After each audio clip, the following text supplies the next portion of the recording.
How are you? I am good. What about you? Uh, Very good. Very good, and Yeah. so nice to meet you by Skype and nice to talk to you. That's um, nice. yes, I love Japan. I was very happy when Bandcamp, um, suggested that was this something I wanted to write about, and I was very glad. Um, I was just in Tokyo and Kyoto this summer, Oh, and yeah, I take taiko lessons. I'm very terrible, but I love it. cool. Yes. So anyway, hello from Chicago. So tell me a little bit about just the story of your music. Did you learn, did you study music or did you come from another field? How did you get started composing music? Um, I'm a complete self-taught musician, so I've never studied music properly. Okay. Uh-huh. But I used to be in a band. I Uh-huh. I started playing the guitar like when I was like maybe 18, Uh-huh. and then for like maybe next like 5 or 6 years I was in the band, and I always enjoyed it like Uh-huh. being in a band and playing with other players. Uh-huh. But What somehow that sorry again? what kind of music was it when you were in the band? It was pretty straightforward rock actually, Uh-huh. because Uh-huh. I grew up with rock and pop. That's my root. Uh-huh. So that's what I used to play. Uh-huh. But the band the discontinued like uh, after 5 or 6 years. So and that was quite heartbreaking for me because I always enjoyed being in a band, Mm-hmm. although we are not that active. But but somehow so that we that couldn't stop going together. So then I had to think about what to do. Like I couldn't. I think I could have started another band, but by then I had begun to into more and more electronic music. Mm-hmm. So that's why I decided to go solo. But at the same time, because of my background, I didn't want to be a DJ or the just like the bedroom producer. Mm-hmm. I still wanted to perform properly. Mm. That's why I chose MPC because I can play it pretty physically. So What when you say physically, tell me more about that. the MPC. Do you know MPC? Not well enough. MP, MPC is a sampler, um, Uh-huh. which has 16 pads on the surface. Uh-huh. You can assign any sample you collect. So Okay. basically, what I do is to collect all kinds of samples and then assign those samples to each pad on the Uh-huh. MPC. Uh-huh. So then I can play it physically with my finger. So say like the Ah. pad one is kick, two is snare, and then Uh-huh. with my finger I can play like drums. Uh-huh. So Wow. instead of the staring at the laptop Right. display, Right. I'd rather play like with my hands. Uh-huh. Uh-huh. So that's why I chose MPC. I think that's the beginning of Anchor Song. Ah, wow. Now tell me about the samples you collect. What's your strategy for sample collection? You, I mean, what do you just, is it live material? Is it pre-recorded, samples of pre-recorded material that what's your strategy there? Or vision, I guess, is maybe a better Uh, word. Yeah. it's a mix of everything. When I started playing with this style, I was collecting lots of the, the one one single note sample from like synthesizer or drum machine I used to have. Mm-hmm. But then the past 5 or 6 years, I began to listen to like the different kind of music from what I used to listen. Mm-hmm. Namely like the music from Africa and the music Mm-hmm. from India. So then I began to got into the kind of sound. So then I sometimes the work with live musicians and record it, and then eventually I chop it. So basically, all the sound I have is pretty like the small particles. Like say, Uh-huh. if I Uh-huh. record like the bunch like percussion phrase, I eventually chop it and then I rephrase it. So I think that's how I construct my beat. So the sample varies, but eventually it's all remade by myself. Wow, wow, wow. And I read that you chose the name Anchor Song from Bjork's song. That was Yeah, yeah. Yeah. that's true. So was her music an important influence? Yes, I think she's definitely one of my favorite musicians. Uh-huh. And I think my music itself doesn't have anything to do with her music probably, Uh-huh. but I just like her attitude. She's always evolving. She's always trying to take different kind of influence into her music. But whenever she tries to output, it's nothing but Bjork. Uh-huh. I Uh-huh. think that's what I respect about her. Uh-huh. She takes everything for her style rather than just imitating somebody. Uh-huh. Uh-huh.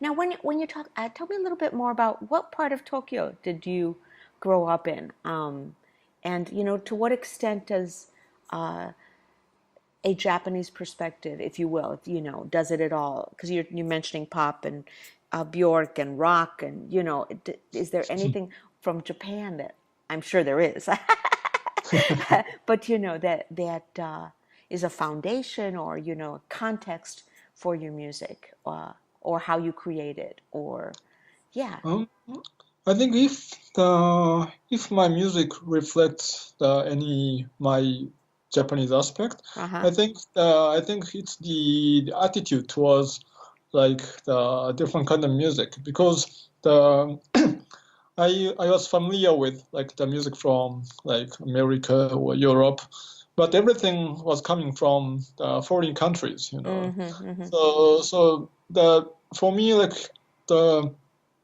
the everything was like kind of the alien thing. So mm-hmm. whenever I listen to like when I listen to like say electronic or rock or pop or the everything was the the things coming from the outside. Mm-hmm. So I think I could take the right distance to any kind of music.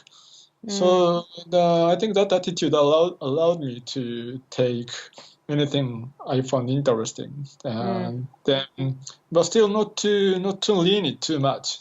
Just take them as part of the essence, and then just to so the nothing is like too mm, too dominant mm, to mm, mm. express my style. So I think that attitude made my vision and style complex. I think that's something to do with my Japanese background.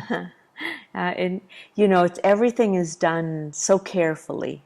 I love that beauty is a value, and beauty that has no function. It doesn't Yeah, matter whether you serve somebody and just smash the plate down, or if you serve it beautifully, you still get served, right? But the beauty, which is the added value, which is useless in a way. yeah. I love that very much. Yeah. I was reading that in this new album you're blurring, fusing, I guess, rhythm and melody, which I thought was interesting to me because taiko's always been like that. It's rhythm, but it's melody. It's the song. Yeah, true, Yeah. true. Hmm. So, tell me more about that. Tell me more about your, your ideas about blurring the borders between rhythm and melody, or that phrase that is quoted in the materials. I was curious about that from your perspective. So I got this concept when I began to dig the music from India, Mm-hmm. Mm-hmm. which I discovered like probably a couple of years ago. Mm-hmm. And by then, I wasn't so familiar with the Indian music, Mm, but I had always been fascinated by the sound of percussion. So I was mm, mm, constantly digging uh, like the music, the full of percussions. mm-hmm, And mm-hmm. for example, my previous record was inspired by the African music from the past. And then, so after I finished making the record, I began to listen to the different kind of music, and then I discovered this Indian music. And what I found interesting was the tone of the traditional Indian instruments, like namely the tabla and dolak.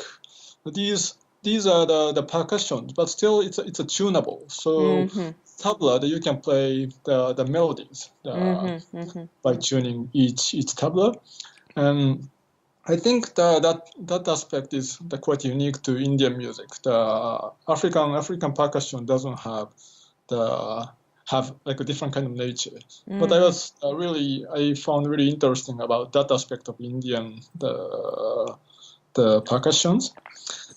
And even the other instruments, other percussions have kind of vague pitch as well. So then the more I listen to those music, sometimes it begins to sound like the sound of the percussions, begin to sound like part of the melody. So I think Indian music is always is about mixing the rhythm and the melody, and I wanted to do the something similar in the context of electronic music. I think that's how I came up with the concept of this record. I'm curious about the titles of the songs, Masaki. They're very interesting, correlate.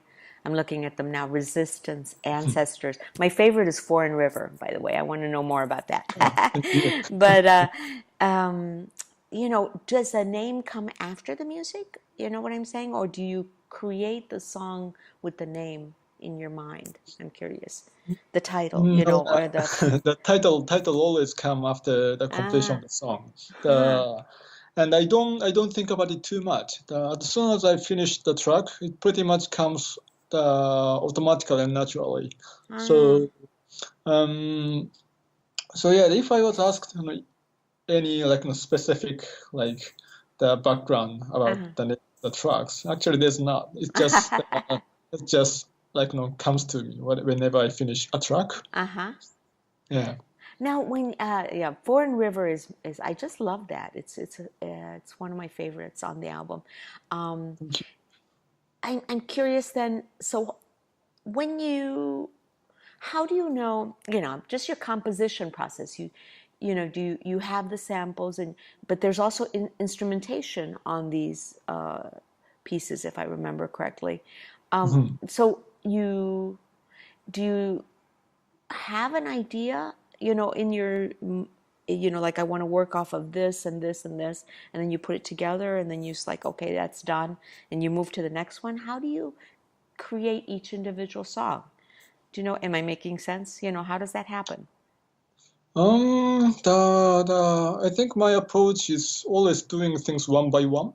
So like I said, every sound I collect is basically the chopped and reshuffled. So and I usually start with a beat. So for this record, so I had this vision of the using lots of the Indian percussions, and for this, for example, for this song, the Foreign River, I had this tabla beat, which was played by a friend of mine from Japan, and I chopped it and shuffled it as I always do, and this tabla, as I said, tabla have kind of vague sense of pitch, although it's a question. So when I made a kind of simple tabla beat loop, then what comes next always comes to me pretty naturally. So after I finish the drum beat, then I might add maybe bass line, and then once I nail bass line, then the guitar phrase comes next. So basically, I always work on the things one by one. I never work on the multiple tracks at the same time. I know that many producers do, but I always finish songs one by one. So even even for the like like the so even the smaller the aspect. I mean, the when I approach a track, I finish each instrumentation one by one. I think that's how I work. Wow, wow, wow. And wow, I read somewhere that even though you perform live, you actually are recreating pretty much the songs. In other words, Yeah. it's not in, and so is that, and this creation process, is it is it like improvisational then, so you're just kind of, I don't want to say playing around, but you hear something and then you kind of go with that, and then you try a few things, and whatever, feel that something fits, and as you overlay. Is that what I'm hearing? Is that accurate? No, actually, the many some people think I'm improvising on the stage, but Uh-huh. actually, my performance is not based on the improvisation almost at all. I Mm-hmm. think I improvise only like say like 5% or Uh-huh. something like that. 'Cause Oh, wow. otherwise, always what I play is I know what I'm going to play. Uh-huh. So the I pretty much play like always the same pattern, the same melody, Mm-hmm. the bands do. They play whatever they practiced at the rehearsal. Uh-huh. Uh-huh. So my live performance is more like the performer the way. Uh-huh. Uh, but because of how I perform, it sometimes looks like I'm improvising. But actually, I practice a lot for the live performance, and then I recreate the process in front of the people. Ah, wow, wow. So, there was something that reminded me of. Oh, yes. So, when you think of your music, what would you like do you have a vision of what you would like the audience to feel or experience or know, after they hear your music? You mean for the live show Yeah, for or the for either or both, if it's different. Yeah. the I'm when I produce a record, I don't try to reflect my own the feelings Mm, or opinion onto my mm, record. mm-hmm, I'd rather leave it to the listeners, whatever how they feel. mm-hmm, Uh, but I'll be most pleased if somebody like if my music makes them happy and uplifting. mm-hmm. So I think that's why the probably I try to make rather like the um, danceable and the something uplifting, I think. Uh-huh. But for the live shows, I think I have the different concept. I think Mm-hmm, I so as I said, I grew up with the mostly live music like rock and mostly rock actually. mm-hmm, Uh, so the and I still enjoy seeing bands mm-hmm, at the live concert. So and but when it comes to electronic music, it's always not easy to perform the in public because some music the I mean the of course nowadays there's nothing wrong about performing with mm-hmm, laptop mm-hmm, uh, and impressive visual. But mm-hmm. I still wanted to I'm still like trying to um, I mean the I think there are not so many the people who perform electronic music in the real the way Mm-hmm, the physically because no the mm-hmm, after all it's the made with computers. Uh, but I think that's one of the reasons why I use MPC because MPC is pretty limited in the comparing with the people can do with the computers. But this restriction is something like kind of creative directive for me. So what I can do on the stage with MPC and keyboard is the limited. But then this restriction kind of gives me what kind of music I can make, and that basically allows me to focus on what kind of music I should make. So I think that's something I quite focus on. So live performance is probably the most fundamental part of anchorsong, I think. And you said MPC and what else give you limitations? The keyboard. So I the keyboard. perform Okay. with MPC and the keyboard. Okay. Yeah. And No, now you've gone back and forth between Tokyo and London, but yeah. you're now based in. Is that a musical reason? You prefer it as a city, or easier to perform? Based in London, or I'm curious about that. The most of the year that I spend in London. So I go to Japan like maybe once or twice a year.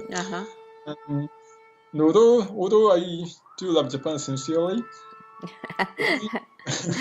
but when it comes to like being a musician, I think that there's not so many cities as interesting as London.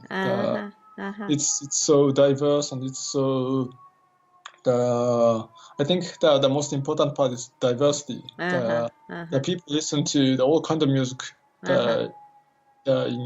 equally, So say if DJs play like the totally different style of music for his set, I think the people still would enjoy it. I think that attitude of the people in London suits me. So I think that's what fascinates me about London. Wow. Well, one last question. What beats are you listening to now? You've been in Africa, then India, and what's next? I've been still listening to lots of the Bollywood movie soundtracks, in the vintage ones, like the mostly from 70s and 80s. Because I'm always interested in like the sound of percussion, as I always said. And I think one of my the ultimate goal is I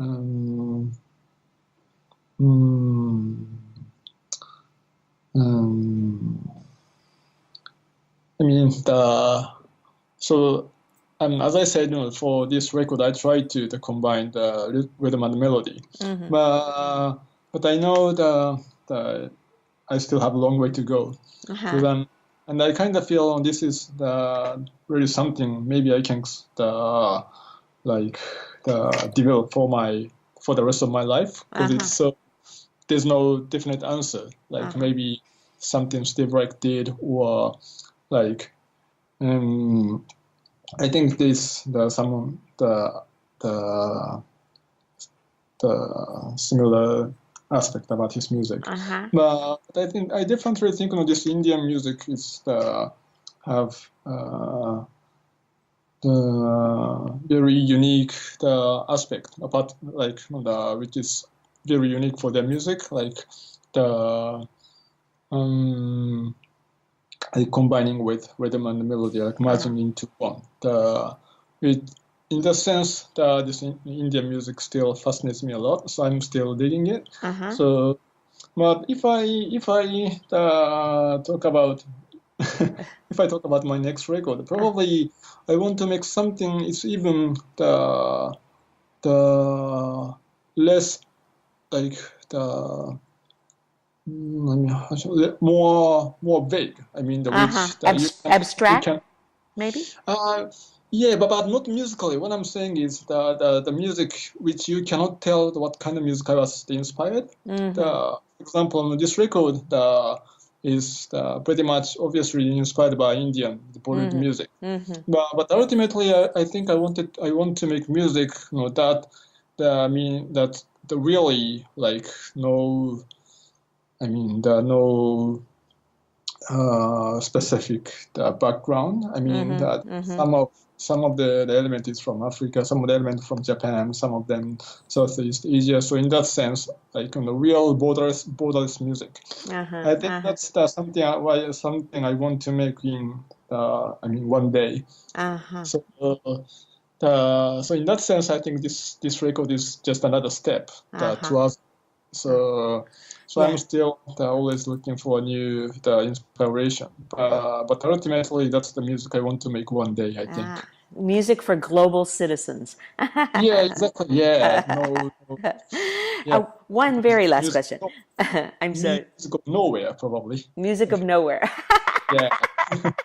Music Is of it is it everywhere clear? and nowhere. Yeah, true. The music is music of everywhere and nowhere.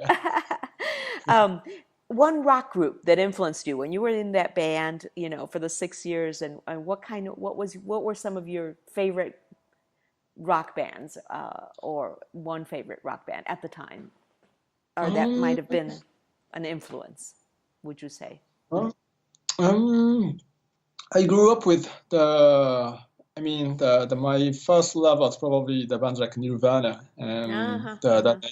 90s Seattle bands. Right, But I right. think, but when I began to make music, I was into more the older music like the Beatles, the Uh-huh. Black Sabbath, and um, mm, yeah, probably the Beatles is the biggest one probably.